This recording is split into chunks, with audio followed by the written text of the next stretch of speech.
സുഹൃത്തുക്കളെ എല്ലാവർക്കും നമ്മുടെ പുതിയൊരുവിലേക്ക് സ്വാഗതം. നിങ്ങളൊരു വീഡിയോ കാണിച്ചുകൊണ്ട് തന്നെ നമ്മുടെ ഈ ഒരു വീഡിയോ തുടങ്ങുന്നതായിരിക്കും ഏറ്റവും ബെറ്റർ അല്ലേ? അങ്ങനെ തന്നെയാണ്. വീഡിയോ കണ്ടു നോക്കാം. ഒരു ദിവസം വന്ന് പിറ്റേന്ന് ഇദ്ദേഹം ചോദിക്കണം അറബിക്കടലിൽ ഇറങ്ങിയതെന്നൊക്കെ ചോദിച്ചാൽ ഒരു പ്രസംഗത്തിനകത്ത് അറബിക്കടലിൽ ഇറങ്ങിയില്ല. അതൊക്കെ ഒരു വലിയ രാഷ്ട്രീയമായിട്ട് കൊണ്ടുവരും. അറബിക്കടലിൽ കൊണ്ടെടുക്കുക പിന്നെ സർക്കാരിന്റെ കരാർ അറിയാൻ പറ്റുമോ? ഗവൺമെന്റ് ഹോസ്പിറ്റലുകളുടെ മുമ്പിൽ അത് സെൻട്രൽ ഗവൺമെന്റിന്റെ ഒരു അറബിക്കടലിൽ കൊണ്ടുപോയിട്ട് സർക്കാരിന്റെ ഒരു എഗ്രിമെന്റ് അല്ലെ സർക്കാർ പറയുന്ന ഒരു സാധനം എറിഞ്ഞു കളയാൻ പറ്റുമോ എന്നാണ് KM ഷാജി എന്ന് പറയുന്ന ലീഗിന്റെ ഒരു നേതാവ് ചോദിക്കുന്നത്. പക്ഷേ അതിലൊരു ചെറിയൊരു പ്രശ്നമുണ്ടല്ലോ. അങ്ങനെയല്ലല്ലോ സഹോദര KM ഷാജി, നിങ്ങൾ മുൻപ് ഈ പ്രതിപക്ഷത്തായിരിക്കുന്ന സമയത്ത് പറഞ്ഞത്, ഈ LDF ഈ നാട് ഭരിക്കുന്ന സമയത്ത് പറഞ്ഞത്. ഒരു വീഡിയോ നിങ്ങൾക്ക് കാണണ്ടേ? കാണിച്ചു തരാം. നിങ്ങൾ എനിക്ക് വോട്ട് തന്നു ജയിപ്പിച്ചാൽ CPM-കാരാ RSS-ഉം നിങ്ങളും തമ്മിൽ ഡീലുണ്ടാക്കിയ PM ശ്രീ എന്ന പദ്ധതി വലിച്ചു ചവറ്റുകൊട്ടയിലേക്ക് ഞങ്ങൾ എറിയും. PM ശ്രീ പദ്ധതിയുമായി ഞങ്ങൾക്ക് അല്ലെങ്കിൽ എനിക്കൊരു സീറ്റ് തന്നു കഴിഞ്ഞാൽ നിങ്ങൾ ഒരു സംഘികളുമായിട്ട് ചേർന്നുകൊണ്ട് ഒരുക്കിയിരിക്കുന്ന ഒരു പദ്ധതി, PM ശ്രീ എന്ന് പേരുള്ള ഒരു പദ്ധതി വലിച്ചു കീറി ചവറ്റുകൊട്ടയിലേക്ക് ഞാൻ എറിയുമെന്നാണ് KM ഷാജി പറയുന്നത്.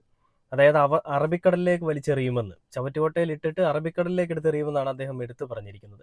ഇന്ന് മാധ്യമങ്ങളെല്ലാം ഇതിനെ ഏറ്റെടുത്തുകൊണ്ട് തന്നെ ഈ KM ഷാജിയുടെ വിഷയത്തിൽ മാത്രമല്ല, VD സതീശൻ അടക്കമുള്ള ആരോഗ്യമന്ത്രിയായിട്ടുള്ള K മുരളീധരൻ അടക്കമുള്ള ആളുകളുടെ വെറും പ്രഹസനങ്ങളും ഇവരുടെ വെറും പ്രകടനങ്ങളും കുറെ ഉടായ്പ സാധനങ്ങളിലൂടെയൊക്കെ ഇറങ്ങിയിട്ടുണ്ടല്ലോ.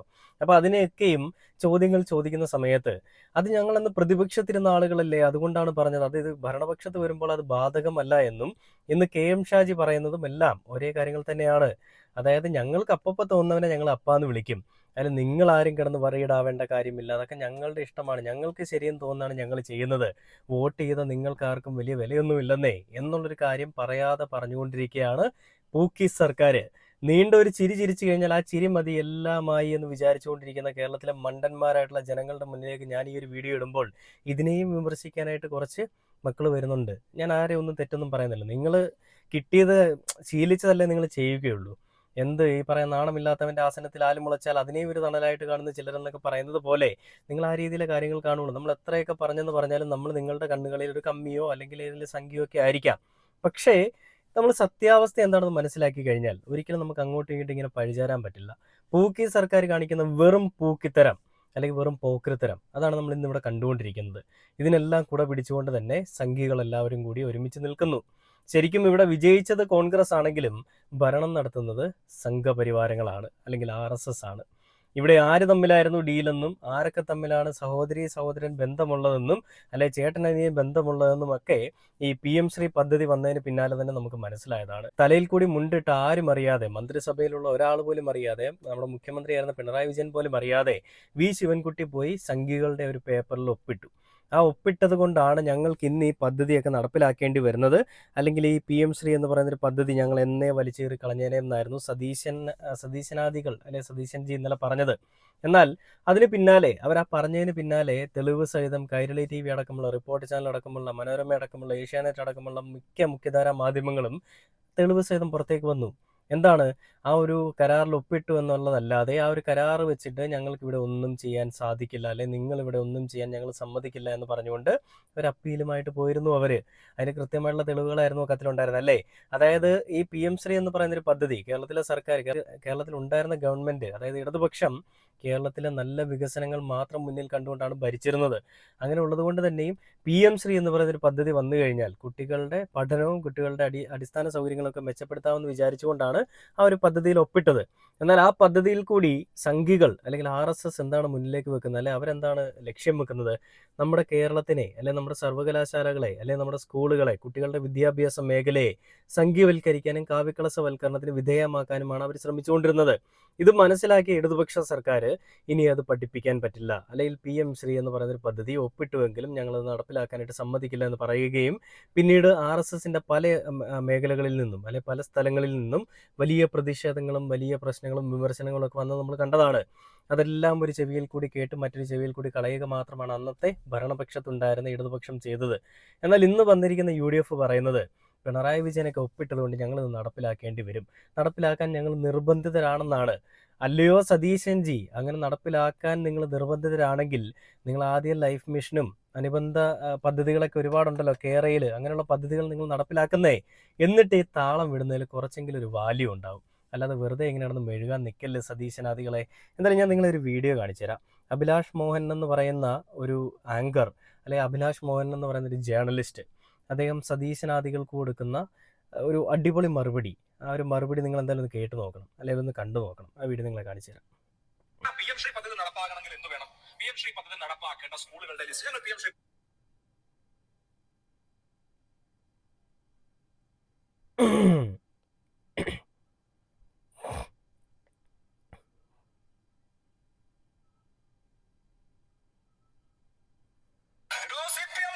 നിന്റെ PM ശ്രീ ചവറ്റുകുട്ടയിലിടുമെന്ന് പ്രഖ്യാപിച്ച വേങ്ങരയിലെ സ്ഥാനാർത്ഥി വലിയ ഭൂരിപക്ഷം ജയിച്ച് സംസ്ഥാന മന്ത്രിസഭയിലെ മന്ത്രിയാണ്, കൗൺസിൽ ഓഫ് മിനിസ്റ്റേഴ്സിൽ ഒരാളാണ്. നിങ്ങൾ ആ ഒപ്പിട്ട കടലാസ് കീറി അറബിക്കടലിലോ ചവറ്റുകൊട്ടയിലോ ഈ ബംഗാൾ ഉൾക്കടലിലോ നിക്ഷേപിക്കാനുള്ള തടസ്സം എന്താണ്? നിങ്ങൾ എനിക്ക് വോട്ട് തന്നു ജയിപ്പിച്ചാൽ, ഈ സർക്കാർ അധികാരത്തിൽ വന്നാൽ ഗാന്ധിജിയെ തള്ളിപ്പറയുന്ന, നെഹ്റുവിനെ താഴെ ഇറക്കുന്ന ആ പാഠപുസ്തകങ്ങളിലേക്ക് നെഹ്റു കയറി വരും, ഗാന്ധിജി കയറി വരും. RSSും നിങ്ങളും തമ്മിൽ ഡീലുണ്ടാക്കിയ PM ശ്രീ എന്ന പദ്ധതി വലിച്ചു ചവറ്റുകൊട്ടയിലേക്ക് ഞങ്ങൾ എറിയും. അറബിക്കടലിൽ മുസല്ലയിട്ട് നിസ്കരിച്ചാലും RSSുമായിട്ട് ഞങ്ങൾ സന്ധി ചെയ്യില്ല എന്ന് പ്രഖ്യാപിച്ച നേതാവിന്റെ അണികൾ RSS ആരുടെ ഈ NEPയുടെ അടിയിൽ ആ താമ്രപത്രത്തിൽ ഒപ്പിടാമെന്ന് പറഞ്ഞാൽ പിന്നെ എന്ത് പൊളിറ്റിക്സ് ആണ് നിങ്ങൾക്ക് മുമ്പോട്ട് വെക്കാറുള്ളത്? UDF അധികാരത്തിലെത്തിയാൽ PM ശ്രീയുടെ കാര്യത്തിൽ എന്ത് നിലപാടെടുക്കും എന്നാണ് അന്ന് പ്രതിപക്ഷ നേതാവായിരുന്ന ഇപ്പോഴത്തെ മുഖ്യമന്ത്രി പറഞ്ഞത് എന്ന് കേൾക്കാം. അത് നമ്മൾ ആലോചിക്കും. നമ്മൾ ഇതിന്റെ എതിർപ്പ് അറിയിക്കും, ഈ പരിപാടി നടപ്പാക്കില്ല എന്നറിയും. തീർച്ചയായിട്ടും കോൺഗ്രസ് സ്റ്റാൻഡാണ്, ഞങ്ങൾക്കത് ചെയ്യാൻ പറ്റില്ല. ഷിജിൻഡോ, അത് കോൺഗ്രസിന്റെ സ്റ്റാൻഡാണ്, ഞങ്ങൾക്കത് ചെയ്യാൻ പറ്റൂ.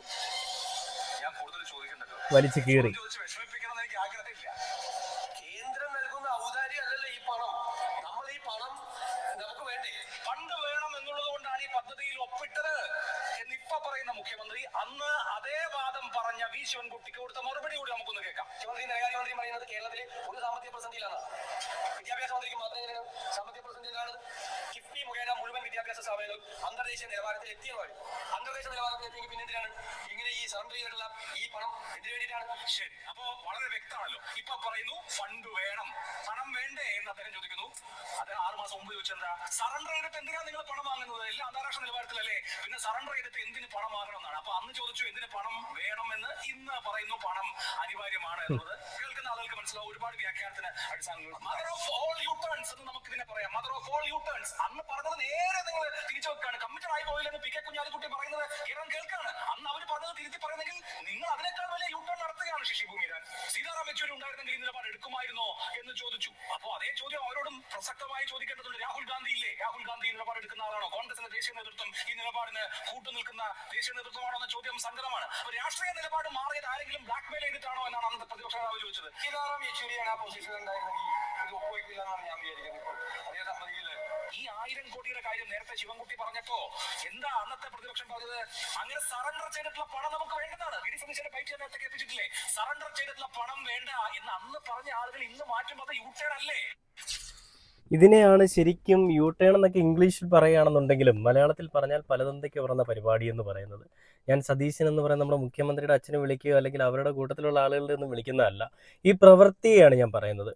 ഇങ്ങനത്തെ ഒരുമാതിരി ഡബിൾ ഫാദർ സിൻഡ്രോം, ഇങ്ങനത്തെ യു ടേൺ അടിച്ചുകൊണ്ട് ജനങ്ങളെ പറ്റിക്കുന്ന വൃത്തികെട്ട പ്രവൃത്തിയും ഒക്കെ ഇവരെ കൊണ്ട് ചെയ്യാൻ സാധിക്കുള്ളന്നേ, വേറൊരാൾക്കും ചെയ്യാൻ സാധിക്കത്തില്ല. അന്നത്തെ മുഖ്യമന്ത്രിയായിരുന്ന പിണറായി വിജയൻ സഖാവ് അടങ്ങുന്ന അല്ലെങ്കിൽ അന്നത്തെ മന്ത്രിസഭയിൽ അടങ്ങുന്ന വിദ്യാഭ്യാസ മന്ത്രി അടക്കമുള്ള ആളുകൾ ഇതൊക്കെ ചെയ്തപ്പോൾ അതിനെ വലിയ തെറ്റായിട്ട് കണ്ടിട്ട് വലിയ അപവാദങ്ങളും അപരാധങ്ങളും ഒക്കെ പറഞ്ഞ ആളുകൾ ഇന്ന് അതിനെ ഒരു വലിയൊരു ക്രെഡിറ്റ് ആയിട്ട് തന്നെ ചുമലിലേറ്റിക്കൊണ്ട് നടക്കുന്നു.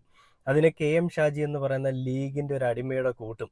അയാളെന്ന് പറയുന്നത് അങ്ങനെ അറബിക്കടലിൽ എറിയാൻ പറ്റുമെന്നേ. നമ്മൾ അന്നൊക്കെ പറയുന്ന കാര്യങ്ങളൊക്കെ ഇന്നിപ്പോൾ ചെയ്യാൻ പറ്റും. അതൊക്കെ നിങ്ങൾ എടുത്തുകൊണ്ട് രാഷ്ട്രീയ പ്രേരിതമായിട്ടുള്ള ഒരു ചർച്ചയ്ക്ക് വന്നു കഴിഞ്ഞാൽ അതെങ്ങനെയാണ് അംഗീകരിക്കാൻ പറ്റുക? നമ്മൾ പ്രതിപക്ഷത്തിരിക്കുമ്പോൾ പലതും പറയുന്നേ, അതൊന്നും ഭരണപക്ഷത്ത് വരുമ്പോൾ പ്രാവർത്തികമാക്കേണ്ട ആവശ്യകതയില്ല.